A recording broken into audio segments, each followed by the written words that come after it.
My guests today are women who are making a career in the energy industry worthwhile. Let me explain what I mean by that. When you see rocks, stones, and oil and gas solutions, or reports, what comes to mind are usually men. To be quite honest, the industry is likely on a ratio of 80 to 20 in favor of men. Selma Usiku is a senior geologist at Eco Atlantic Oil and Gas, and she's also a part-time television and radio host, as well as a voiceover expert and an MC expert likewise. Jennifer is a sales director with an integrated consultancy company that covers the energy space and more. Myself, I'm an energy analyst, sales manager, and recently qualified as a data scientist, and I love spending time with friends and family when I'm not podcasting. We are women in the energy space occupied mostly by men. It is refreshing to see lots of young ladies leaving university and embracing the energy world, especially in Africa. Examples are the commissioner of the Namibian National Oil Company, the CEO of the Ugandan National Oil Company, and the CEO of the Senegal National Oil Company. It is indeed not only refreshing to see these women lead national companies, but doing a great job at it likewise. Before I continue, I'd like to acknowledge the support of PaySop Invest, a global financial advisory and wealth management firm based in Germany, France, and Nigeria. If you're looking to create generational wealth and understand how to manage your finances, do contact the PaySop Invest team on their website, paysopinvest.com, and on their Instagram page, PaySop Invest. They offer services to individuals and corporate bodies alike. Without further ado, I'd like to welcome you listeners to the BlueSitron Podcast, where we discuss lifestyle, culture, and more. Now, I'm going to start with you, Jen. How did you end up in the energy world? Was this something you had always wanted to do? And what does your job entail, Jennifer? Hi, Bimbola. Hi, everyone listening. Thank you very much for having me today. And just my journey into the energy world has been a mixture, I would say, of chance and circumstance. So this is a question I get asked often. And for me, my entry into the world of energy was literally just by grabbing opportunities. So I worked in the equity space, predominantly on the software side, and an opportunity came up to start working in the commodities space. And so it was kind of a natural progression. I would say that the key thing that really has unified my experience or led me into the world of energy is actually the people. And so, my job entails a lot of speaking to people, understanding people, and I've always wanted to work with people. I think it suits my personality type. I'm a bit of an extrovert, and so that's kind of how I fell into it. And really, my job, if I was to sum it up in terms of what my job entails, the main thing that I need to do, or that I do in my job, is just really understanding needs and plugging them. So it's a lot of kind of digging, a lot of speaking to people, and really just trying to understand, where are the gaps, and how do I fill those gaps to make my clients' lives a little bit easier. And so when I say digging, it's not necessarily physically digging, but having conversations and digging for information. Yeah. Thank you, Jennifer. Yeah, it's all about making the client's life easier, because that's what makes, it's what makes the whole job interesting and worthwhile. Again, if one understands what the client needs and you have the solution to marry what the client needs, basically it solves whatever it is they need, then it just makes it all good at that. And it's interesting. You do say you're an extrovert, and clearly this has helped with your job, right? Absolutely. Look, I think for me as an African, I have the part of my career that I can say I have been intentional about is the fact that I always wanted to work in Africa.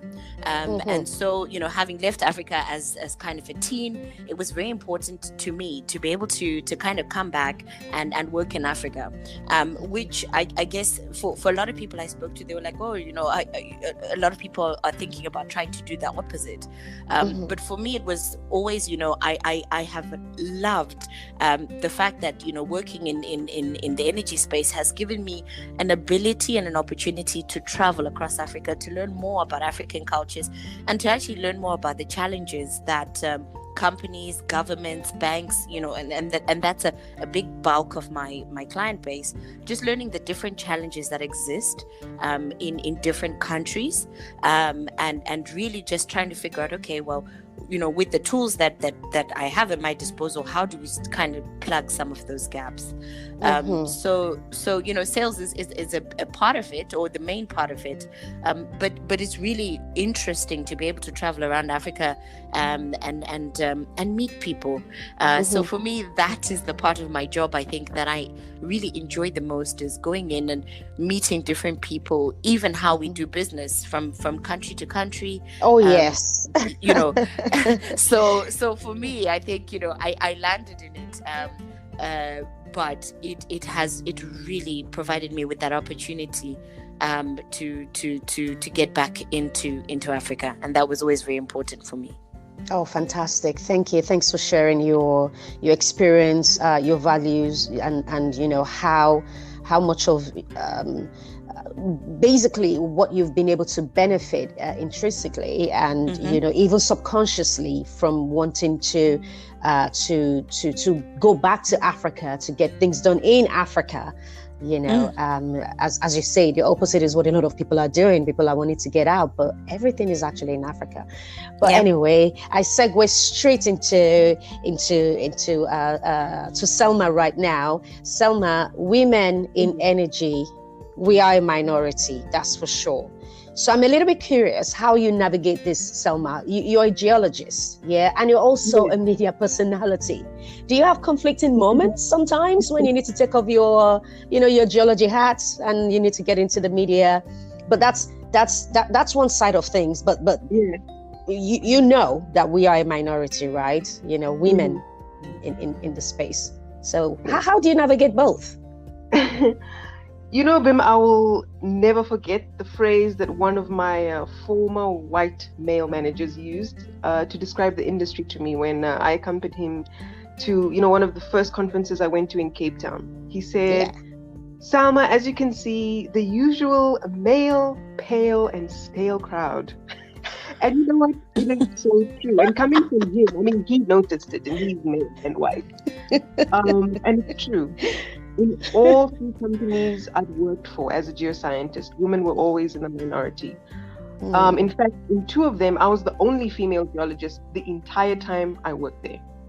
Wow. So it's not a myth. I have lived the reality of, the really low female representation in the energy and even the mining space. And it's not different globally. The picture is generally the same.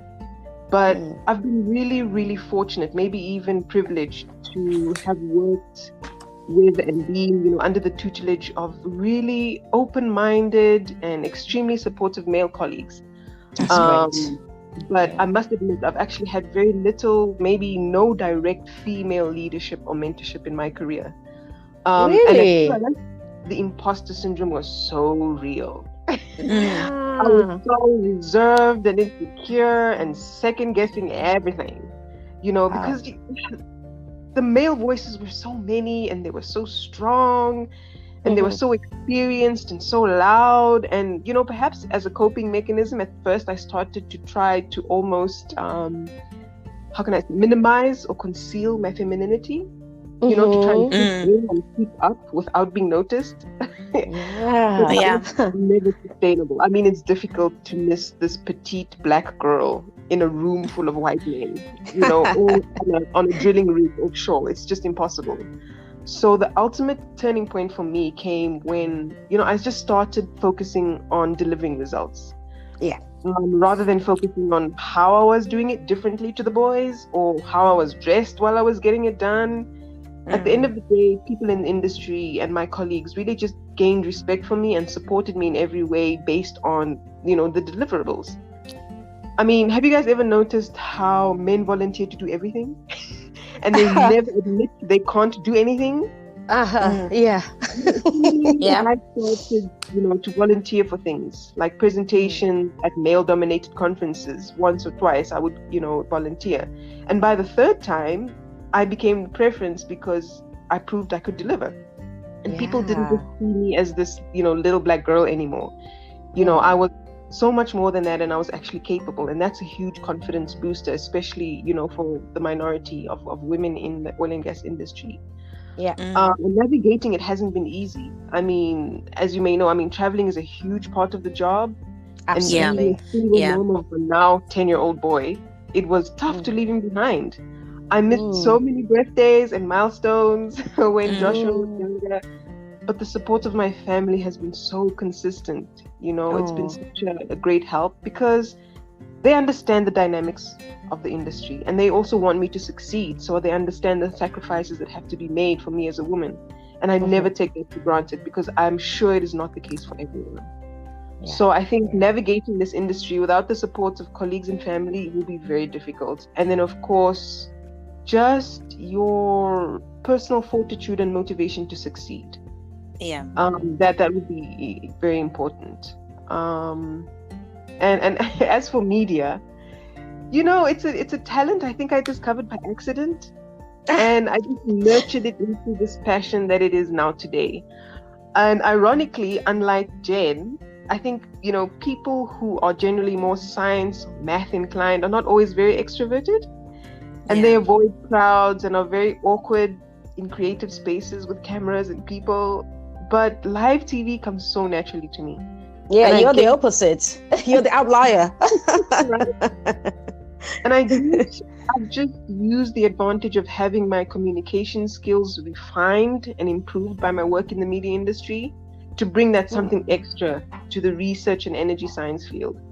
And then I take a little bit of the analytics that come with geology and science with me on set to bring, a little bit of diva with me to the seismic interpretation room to get my points across. And it's worked for me quite well. I'm really happy, and I enjoy what I do in all of my chosen careers. Well done. This is you summed it all up. Sounds like a strong woman right there. And I hear you. It's not easy, when you have a little one, and and the industry. Yes, we're constantly traveling. Oh my goodness, time just went by and I'm like, what's going on? I've just been traveling. Oh my goodness, 1 minute.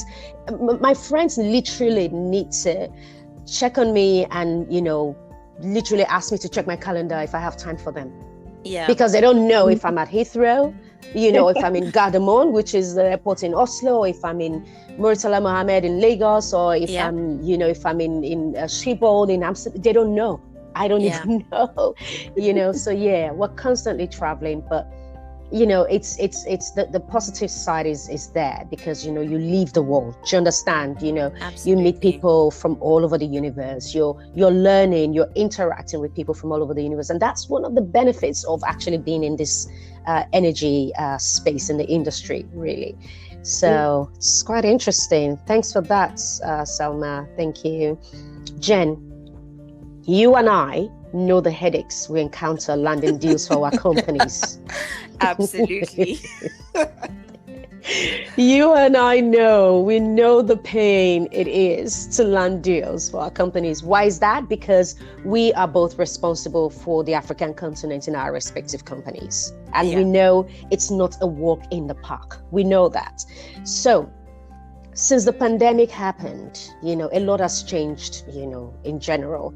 But how has it been for you to navigate, the business, the sales side, landing deals, talking to people? Obviously, conferences always help, and not much happened. A lot of conferences were having to be cancelled or revert back to the online option. But interestingly, obviously, because the whole world was shut down, people had to, open up to what the online, had on offer. Do you understand? Yeah, absolutely. However, things are opening up again, and should I say business is booming again for you? You know, how is it going, basically, is what I mean.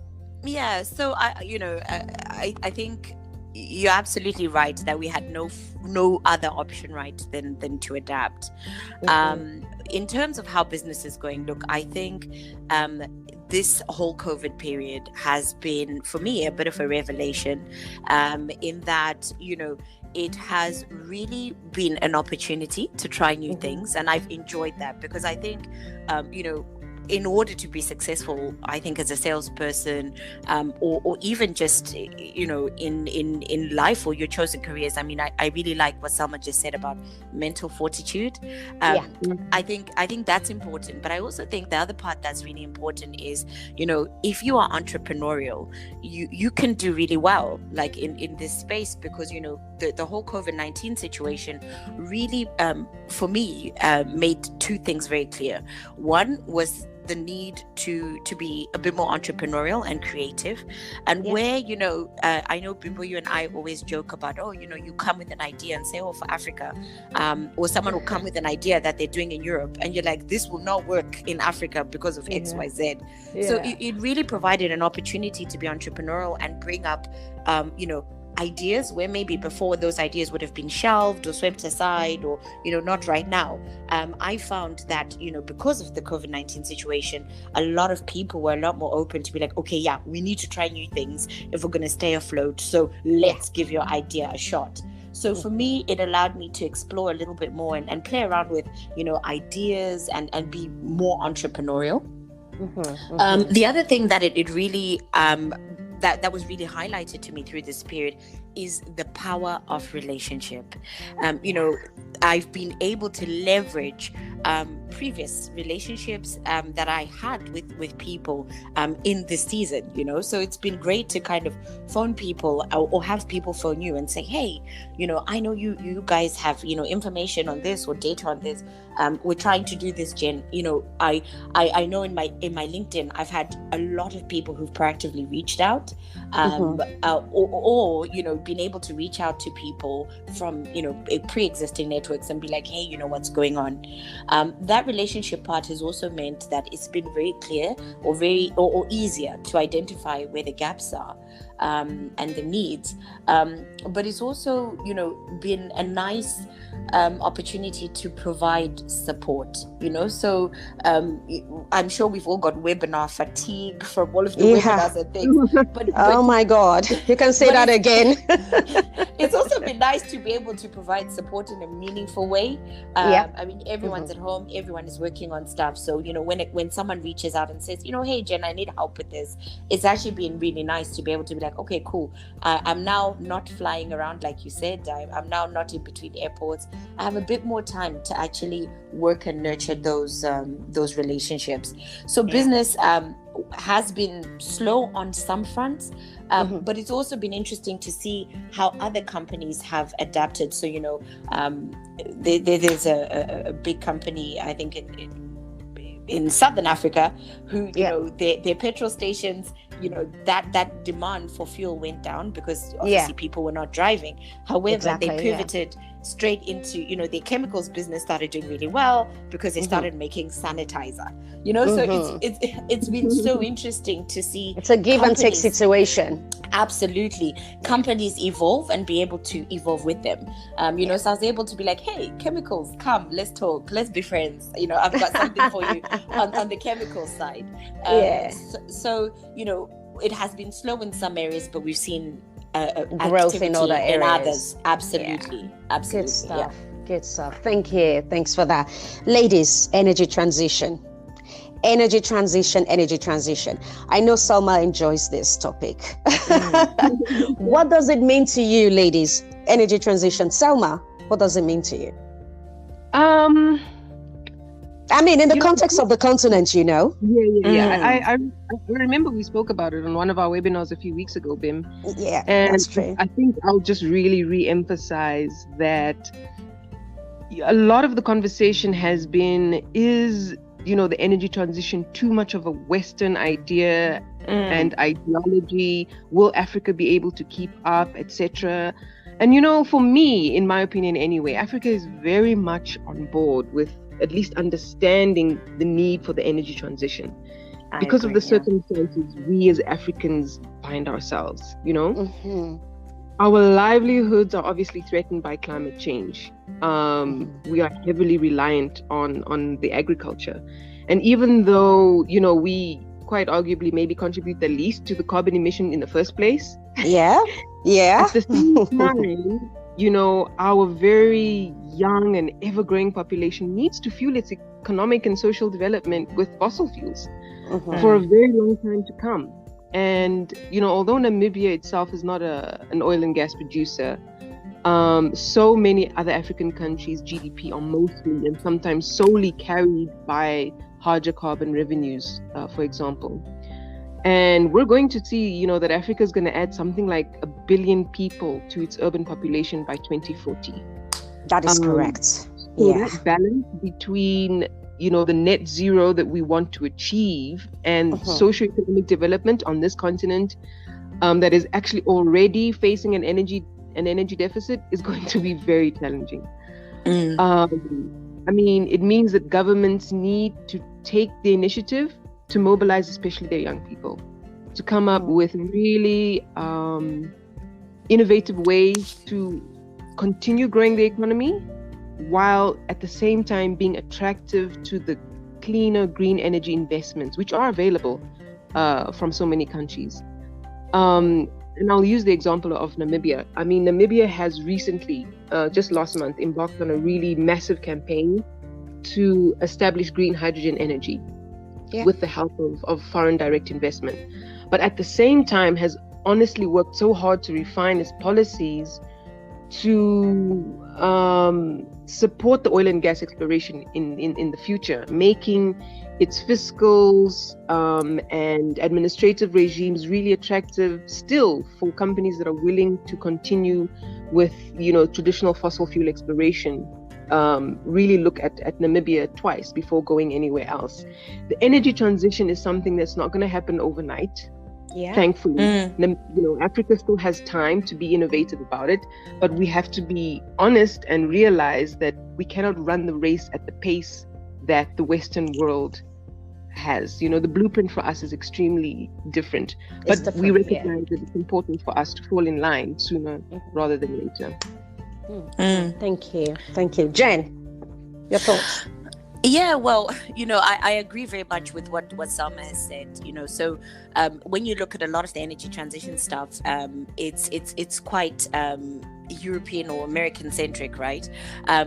We are in a different place. We're not all starting from the same place. We're not starting the race from the same place. Where people in Europe are talking about energy transition, we are still talking about energy access, just even access. So we're not in the same place at all. And so for me, what I'm excited about is we have voices like Selma and other people who are doing a lot in the industry around. Okay, well, hey, it's not a one size fits all, and this energy transition thing has really just highlighted the fact that even traditional oil and gas, that kind of sector has always kind of had a one size fits all. Bimbo, you and I and Selma definitely, right? We work in Africa. What works in Paris is not always going to work in Lagos, right? So it's a different approach.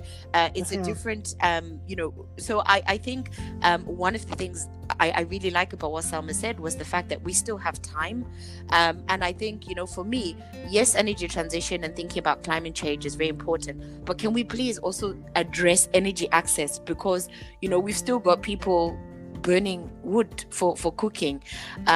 What I'm encouraged by is the huge gas deposits.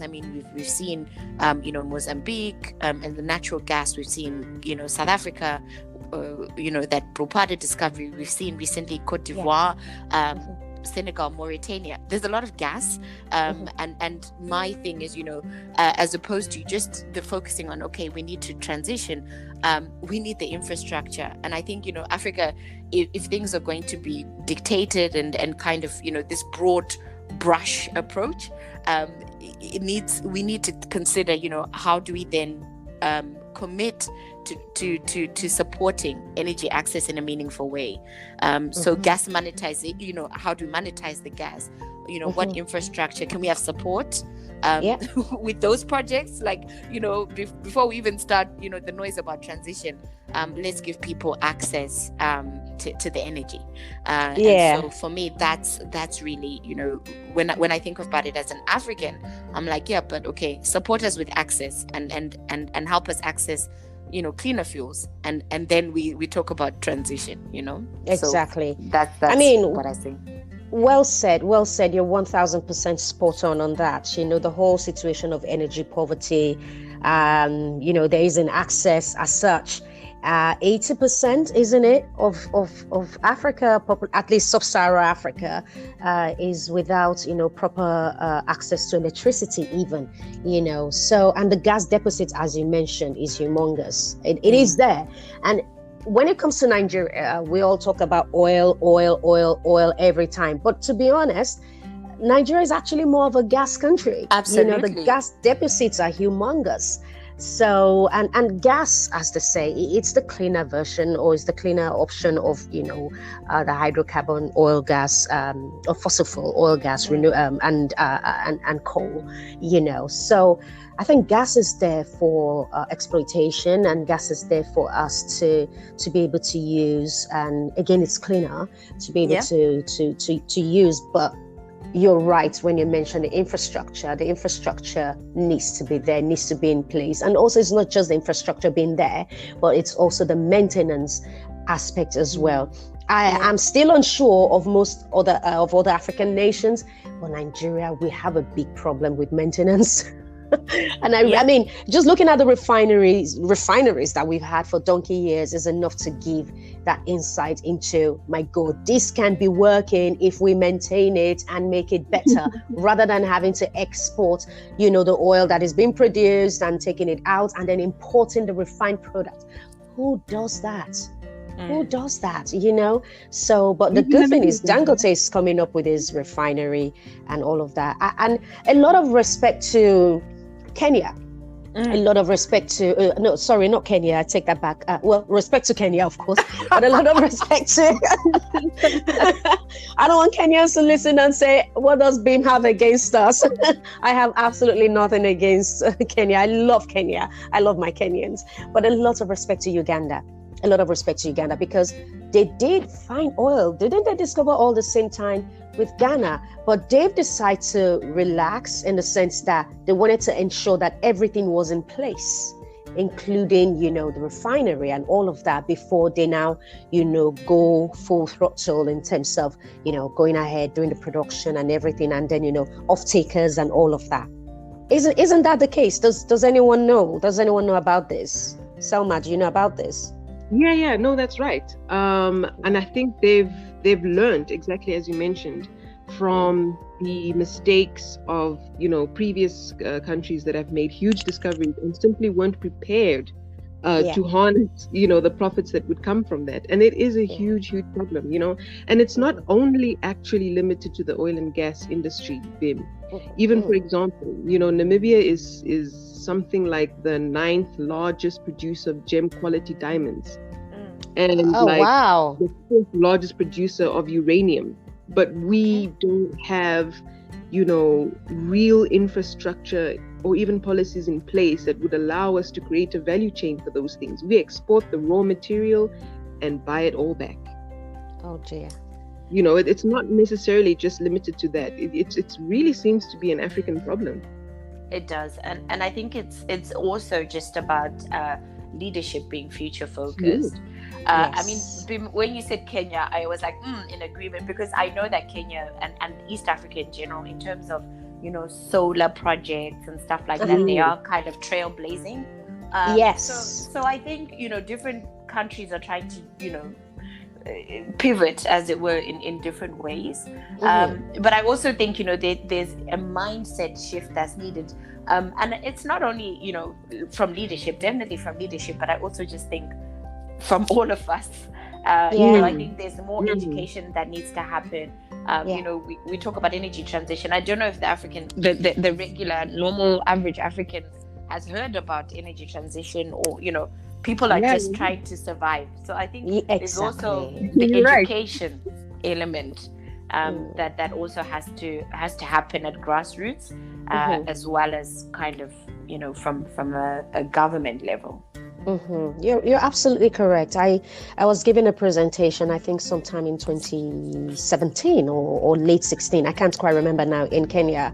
One of our clients had invited me to come and give a topic or to talk. They had the World Bank sponsor this events that they were doing. Total Oil was there. I was there representing my company. And, at the end of my presentation, my advice was literally, at the end of the day, your hydrocarbon, it is for the people. It is for you. But then for you to be able to make it worthwhile for yourselves, education is key. And it's not just education about, 4 walls of a university. That's not enough. It's got to be quality education. It's got to be, something that is intentional and purposeful, and you wanting to make a difference individually, because it's the collective responsibility of everyone, to be able to push their nation forward. I've seen this in several countries that I've lived in. I've seen this in Norway. Education is literally free, and for education to be free, the meaning of that, because it reflects on the society as the kids grow and become part of the larger society. Even in Germany, my sister lives in Germany, and education there is just it's amazing. It's out of this world, Anyway, let me move on. Speaking of education and speaking of, Africa, definitely we have the youngest population and globally. And as Selma said, there's going to be like 1 billion people, by 2040. 2040 is 19 years, 19 years is nothing. Yeah. 2040 is literally 19 years. Right? It's not 19 years. It's just like tomorrow, literally, the way time flies by. So thinking of that, in a world of TikTok, YouTube, Instagram, and whatever else has been developed, young people are coming out of high school, colleges, universities.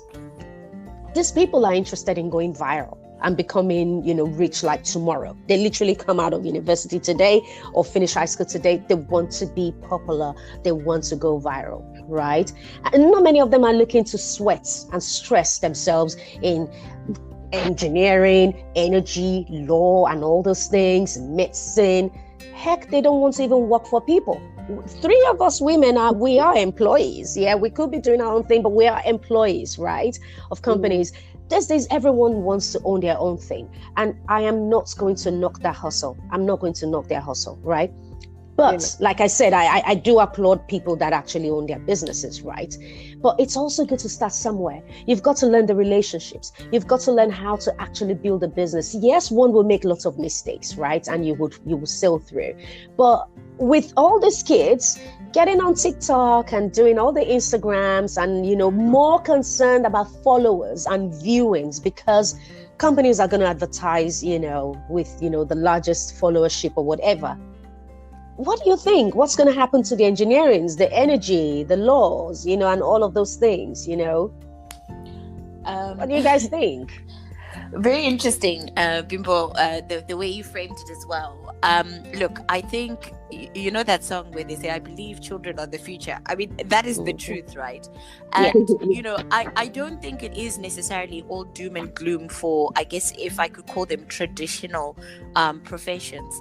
I mean, if you look at kind of the existing Gen Zs, right? Yeah. What's very, very important to them is, if they're going to get involved in something or work somewhere, what's important is, they want to work for a cause. I mean, gone are the days of, study, go there, after 2-3 years, maybe get promoted, keep them. a job for life, that is something anyway. I mean, that is just a no longer a way that people work. I think even for us, right? It's now not abnormal to be a sales director / data scientist / podcaster / and so, or even just you, Selma, if just your journey, right? Your geology, but a media personality. And so I think, in order for our industries to survive, they need to evolve. And I think, if we are going to attract young people or the younger people, we need to create spaces for them, for that to happen. They want to feel like they're working towards a cause. They want to feel like, their voices are going to be heard. So, we're seeing that in organizations anyway. Really hierarchical organizations are trying to flatten out. If we think about the Amazons, or not Amazon, Facebook, or Google, trying to flatten that out. And also, I think we need a shift in terms of how we're thinking, right? Because right now, it is very possible to meet a 22-year-old with 15 years work experience. Let me give you an example.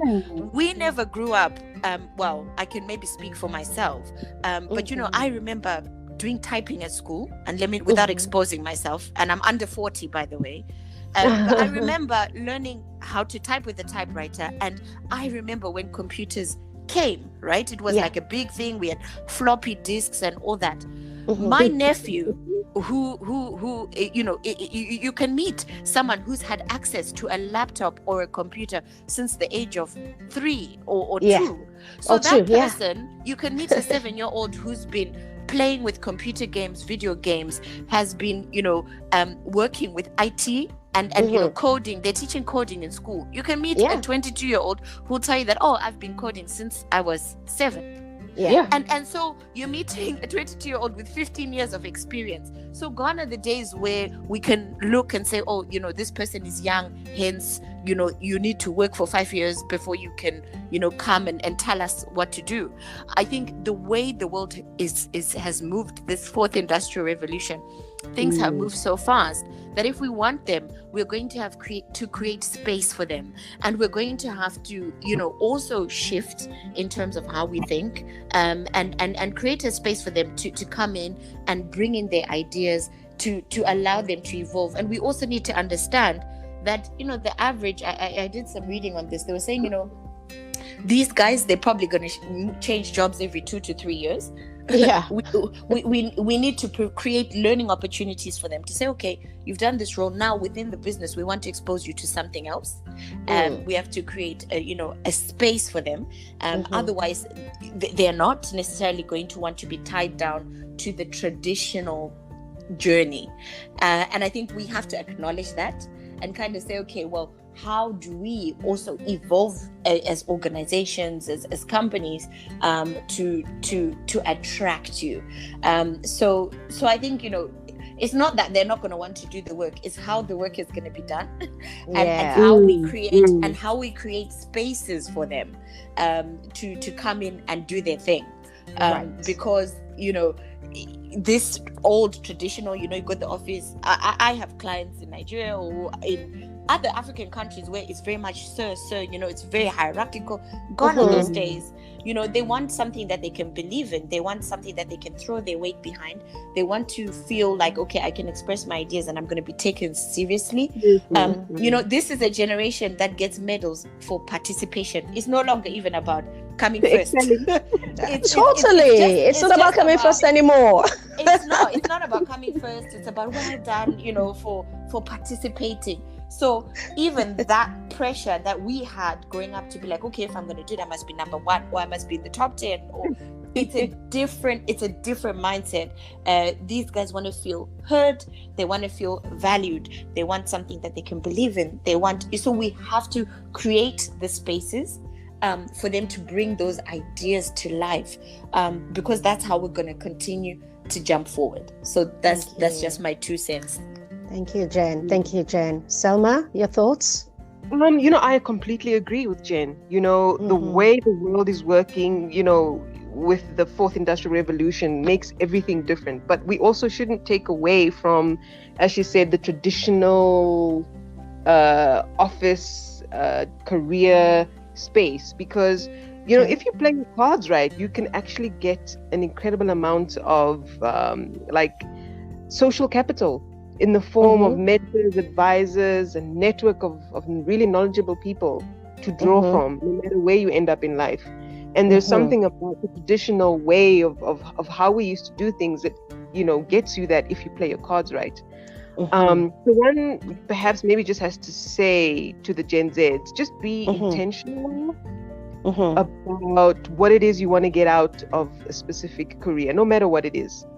And working with people in a conventional setting, will also give you really key social skills and time management, financial management skills.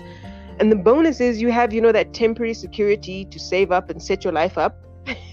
While, the good things are coming to you in the business that you've chosen. And not everyone has, those particular strengths to make it, in the kind of way that we're seeing right now. It's not going to be for everyone. Not everyone is going to get the medal and certificate for participation. There are going to be some of us and some young people who have to fill the gaps. So there's room for everyone, basically. There's room for, absolutely. For those that want to basically have that, traditional style, and also those that are, accepting of the fourth revolution or fifth revolution or whatever, this is, interesting. Because I do see, obviously, for companies to grow these days, you've got to be on social media. Otherwise, you're just going to die out, literally. You've got to be on social media, whether it's LinkedIn, whether it's Instagram, or whether it's Twitter, maybe not much of Twitter, but LinkedIn is very important for companies because, people are, as some people say, it's the place to brag about what you have, what you've studied, all the schools you've attended. It's insane, and for companies, it's a place to brag about the people that have just joined your company or where you're going to have an event or whatever. But regardless, social media has come to stay, and it is very important and pivotal to growth of companies. But still on that same topic, I recall attending an event while I was living in Oslo, and one of the panelists was the way he spoke with so much passion, but more on the side of being upset that, kids don't want to study engineering anymore. They want to go on the business routes. They want to start social media platforms. The industry is dying out. This was an old guy, of course, and he was very passionate about it. Like, oh my God, it's like a tsunami is about to happen because our kids don't want to study engineering. I mean, we're talking about Norway, right? They don't want to study engineering anymore. So it was a passionate situation. But anyway, still on that, how do we encourage young Black ladies, right? How do we encourage them to join the energy industry? Is it even worth it? Because, we're just talking about the whole social media, the whole TikToks and all of that, Are they interested in coming on to the energy space? Is there anything interesting for them? Given that, again, as Selma said earlier on, our colleague said the industry is filled up with, white, pale, and what was the last thing you said? White, male, and pale. Pale, male, stale. I can't. Well, I totally can't. On that, I think you made a very, very good point, right? I think it was you who said just now about, LinkedIn being a place to brag. Yeah. I think as women in energy, I don't know that we do a particularly good job of bragging. And what I mean by that is, men have no qualms about, have you ever done bragging a group project where you've suggested things and someone will take your ideas and present them in a way in the workplace that, oh, I did this, and you're like, dude, it wasn't just you. There was 3, I have 4, gone 5 through of that us. so many times. Or you won't believe it. You've taken my ideas and really just to run with them. I think traditionally and historically, as women, that's not necessarily our forte, right? And I don't want to generalize, because I think, but in my world anyway, I have worked with a lot of women who, we are team players generally. We are the team players. We are the ones who are trying to, we're maybe, and again, this is a generalization, a little bit more aware, or in terms of EQ. We are not the ones who are going to come in and try and rock the boat. And strong women are called all sorts of other names, but strong guys are just called, passionate, Yeah. And so I think as women, we need to firstly, make it appealing, and I think we do need to brag more. I was speaking to a group of women the other day, and people were saying, I'm working so hard at my company, but it's like they don't see me. And one of the girls was like, yeah, but do you have a brag book? When you do something or achieve something, you should actually write it down, so that when you have your appraisal with your manager, you can actually whip it out and say, okay, 16 August, I am the one who started XYZ. So I think as women, we need to raise our own profile, because if we're sitting there thinking, oh, this is so male dominated, we're not seen, we're not heard. Please be seen and be heard. I like that. And I think that is the first journey towards, making this accessible. I was so excited by this opportunity for the podcast, because I was like, you know what? I'm just a girl from Africa who's now managed to have so many extraordinary experiences, just because I stepped out and was, brave enough. But there are probably so many girls that are probably better than me, smarter than me, but who just don't even know that this is available to them. Right. So I think, part of this journey is for us to be more visual, more vocal, and to show that it is accessible and it is done. And I also think part of that is providing people with the skills and the tools, because again, if you think about Africa, and again, I'm generalizing, we're told study very, very hard. It's go to school, study, don't fail, don't misbehave. When you finish, you get a job, get married. The world is not linear like that anymore, right? Yeah. So sure, you may not have studied engineering. I know I didn't. I started my life as training in terms of what I trained for. I trained to be a nurse, but now I sit with government and talk about energy transition. It's a case of just grabbing opportunities and looking and evolving, right? I was never afraid to try something new, and I was never afraid to pivot. So I think it's really saying to people, it's okay, you don't have to be a petroleum economist. You could also just be a loud mouth like me, who likes people, who likes people, who likes traveling, who likes problem solving, and you can still also occupy a space within the energy sector. You don't always have to. You don't have to be a mathematician, or you don't have to be good with Excel. There's so many avenues that you can use to enter this space, and you can to be still successful. Make your dent. Absolutely. Wow, well done, Jen. Proud of you. So proud of you. Well done. Thanks. Selma, your thoughts on that? I completely agree. We need to brag more, and really, young people learn by modeling. And if they don't see motivated, successful, Black, young, native, young people within the industry doing great things, how will they know it's possible? And I'll give an example of how I decided to enter the oil and gas industry. Our founding president, the first democratically elected president of Namibia, Dr. Sam Nujoma, he once made a call to young people to take up more STEM subjects and careers, right? Okay. And he himself actually graduated with a Master's of Geology at the age of 70. Really? And wow. It really stemmed from the fact that, Namibia had a very, very difficult political history with apartheid and everything. And the apartheid regime used things like racial segregation and access to education to create this divide that prevented the majority of Namibians to be in a position to take any kind of ownership of their country, even their resources, right?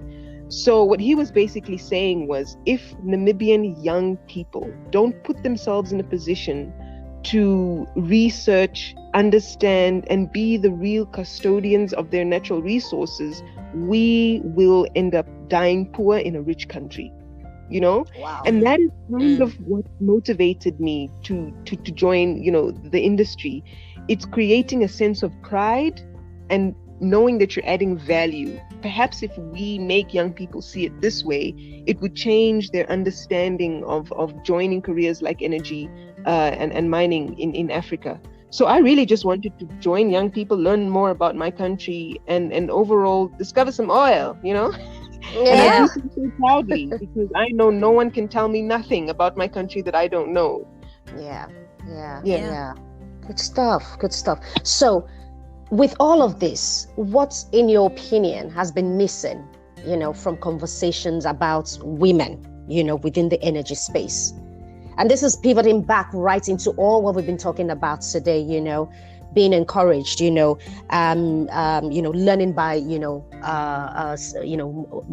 model, you know, and everything else in between, stepping out of the norm as Jen did, you know. And with Selma, you seeing your first democratically elected president becoming a geologist at an age when his age mates were literally retiring and resting. Do you understand? Or maybe campaigning for re-election. Imagine exactly. You know. So for women, what do you guys think is missing from conversation about women in the space, in the energy space? Go ahead, Selma. I would say similarly, you know, how we don't express our successes, how we don't brag. Sometimes I feel women also minimize their struggle in a way that makes them seem sort of, well, you asked for equality, now you have it, why are you complaining, you know?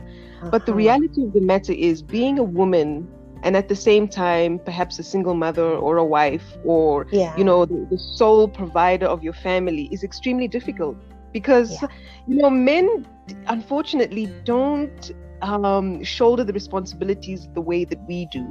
And sometimes I feel women minimize their struggles so that they don't appear weak, or that they feel that they've earned their place and they shouldn't show that they're struggling.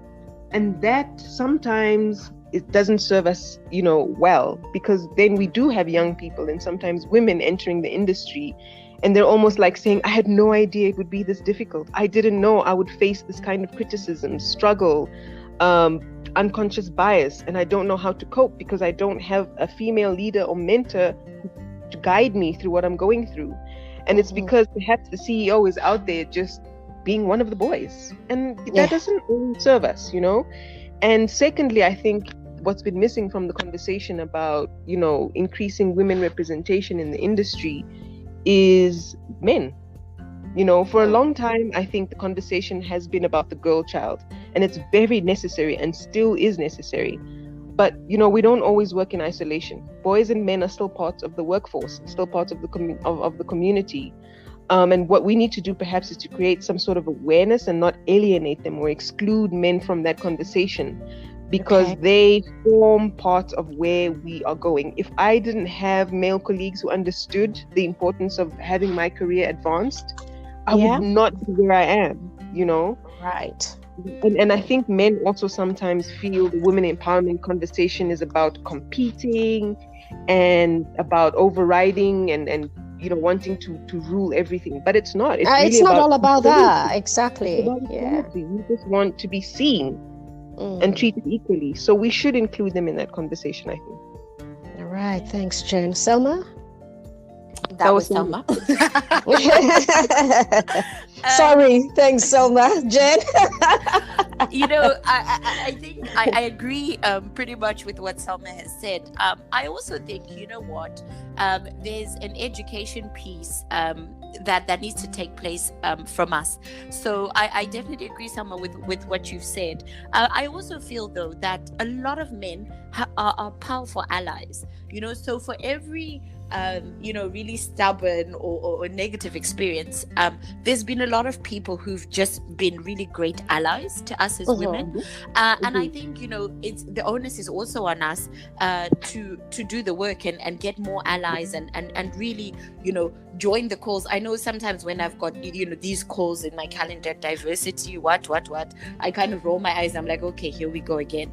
But I feel like if we are not taking a seat at the table and being heard, then nothing will change, because they can schedule the webinars, but even the diversity chats, for me, one of my big pet peeves has been, okay, well, even diversity is always with an American slant, so with what we saw happening in the world in the past 2 years, it's very much a very American slant on diversity. But again, I wanted to be like, hey, the challenges someone is facing in New York in the workplace, it's so different to what I am facing in Johannesburg.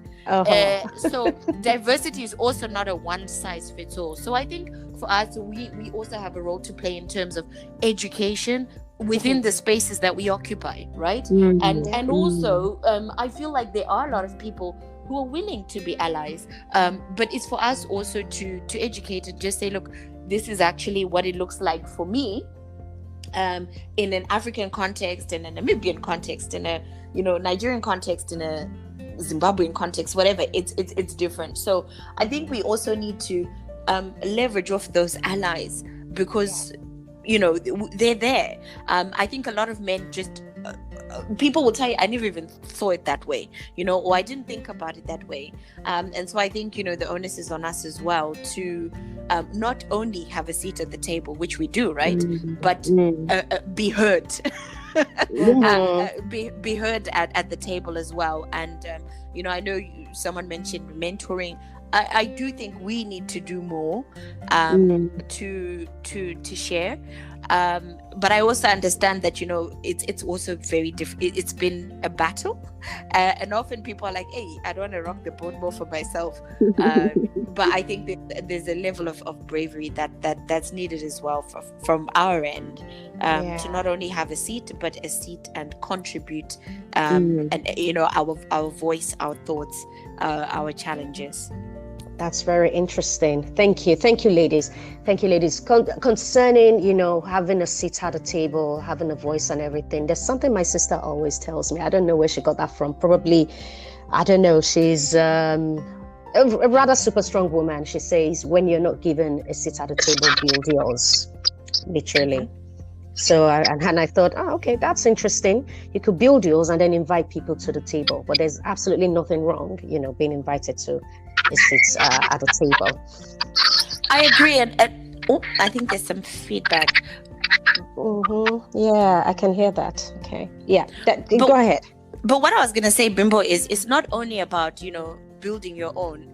It's been given the plans, to say, how IKEA furniture comes with that little booklet or that little thing that says, okay, this screw goes in here, this goes here. Exactly. I think we need to provide. I was saying this to some girls, and I was saying, I want to talk to more girls about the cheat code. You know how games have a cheat code that allows you to jump forward. Me, Selma, so many women in our spaces, right, have learned through trial and error. Now, I think it would be great if we could provide girls or young women with a bit of a cheat code. So, I was saying about the traditional education route, go to school, study, get a job. Well, you know what? I know so many graduates. When I lived in London, I knew so many graduates, people who've come with brilliant qualifications from different universities in Africa, who are sitting and couldn't get jobs. The cheat code is that your qualification alone is not going to get you a seat at the table. It's about, people don't even only just hire people because of qualifications. They hire you because you're the right personality fit. I used to be so bitter about, now I have to go to the pub. My dear, go to the pub. It's not that you have to go and drink. It's not that, I would have a Coca-Cola or whatever. Exactly. for an hour, just to talk to people outside of work, because that's where you show your human side. That's where you show the fact that, oh, actually, I was thinking about that. That's where you can go and sit next to your CEO, who normally in a work setting, you would never have that opportunity, and be able to say hi. That's how you make yourself memorable. That's how you create allies. So, I think a big part of what's missing is, yes, go and study and get your master's and, amazing, well done. But there's the other side of the conversation, which is never really expressed, which is, you need to be in a place where they can relate to you. And, on a human level. On a human level. So there's also a big piece about, how do I network? How do I get access to this person? How do I, and I think it's also about being intentional about those kind of interactions. Because if hard work alone paid, then all of the guys who dig ditches on the road, they'll be rich. Yeah, right? Totally. So it's not only about hard work, it's about smart work. And I think we need to do more as well to really highlight the benefits of that. And if I can sit down with someone and say, my dear, your CEO, or the guy. So I'm a big fan of managing upwards. It's not just my manager. I want to know who's managing my manager. That's the guy who, at least I would like him to know my name. And at a restaurant, or if we have a team, whatever team drinks, trust me, I'm going to make sure I speak to that guy one level above my boss. Even if it's just to say, hi, oh yeah, I am the girl doing Africa these days. Oh yeah, so this is what I'm doing. Oh, how are you finding it? Great, I have some ideas. Cool, put some time in my calendar. I have no qualms about doing that, because they must know my name. And at least if he sees me in the corridor, then we smile at each other. How are you? You're right. How's it going? Oh yeah, I'm having a problem. Oh, let's set some time to chat. And I think, that gets you much, much further, in terms of corporate and growth and visibility. So I also think that is a thing that traditionally, we're not really about that life, right? And I think that's why that whole Instagram generation really rankles and doesn't sit well with so many people, because traditionally that's not how it's done. You come, you work for 3 to 5 years, then we give you a small promotion. But people are not waiting. We're dealing with a generation that doesn't want to wait. Oh my God, I love that. A small promotion. Yeah, a small promotion, and then after tax it translates to £100 after 5 years, right? It's so ridiculous. It's ridiculous. We need to also provide young people with a cheat code. Absolutely. To say, that CEO that you will never ever be able to sit down with that guy. The next team drinks, or the next time you see him going to the lift, go and jump in the elevator. Jump in the lift. And just say, oh, hello. So that he sees you and he's like, oh, yes, that one. So, my God. I think we have also, because the system, it's a system, right? Game the system. How do we game the system in a way to make it benefit us? And I think that's the missing piece. Honestly, this is what they say. You can't game the gamer. You guys, I'm already playing the game. I've got the cheat code. God. So I think that's the piece that we don't really tell young people in school or university. You're just told study very hard, and then these things are not taught in school, and it's not good. It's not good in my opinion. And Jen, you're 1000% correct. You've got to do what you've got to do. You don't have to drink alcohol if you don't drink alcohol. Grab a Coke, a bottle of Coke, grab water, grab Sprite, grab whatever, but just be there, be visible, You see the guy going or the lady going into the lift, jump in, Game the gamer, put your face out there, make it happen. Oh, thank you so much. Thank you so much. Definitely we're having another chat. We're definitely having another podcast. This is not going to be the last, because you ladies are incredible. You ladies are incredible. But with all of what you've said, right, this takes me to, I'll say maybe just about the final question I have in mind, which is helping each other grow. How do we do that? How do we help one another grow?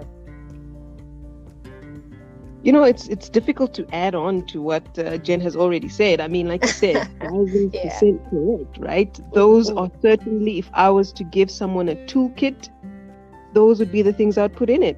Make yourself seen, make yourself heard. Don't be afraid to make mistakes. That is exactly where you learn, And if you are fortunate enough to be given a seat at the table, pull up a chair for the lady behind you.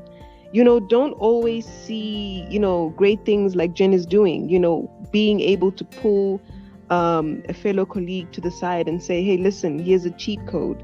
Don't always, see being a mentor as a threat to being in the exclusive club of the few women in the boys' club. No, it really doesn't serve anyone. So mention her name in a room of people when she isn't there. That's how we help each other, whether we are, physically present or not.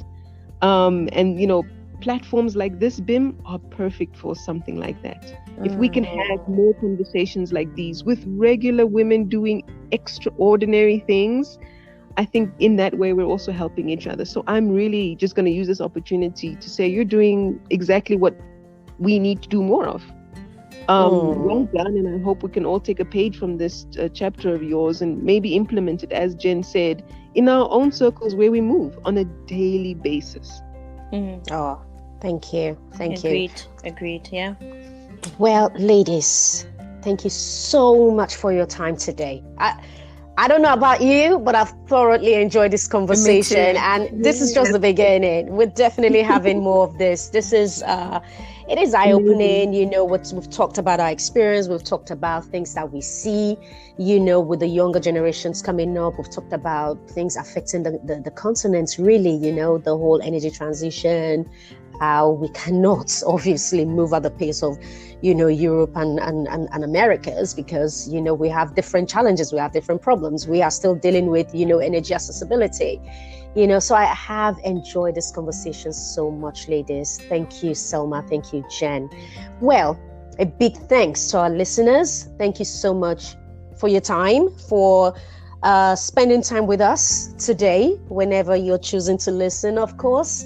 And until next time, it's Bim from the BlueSitron Podcast. Do enjoy the rest of your day. Thank you and goodbye.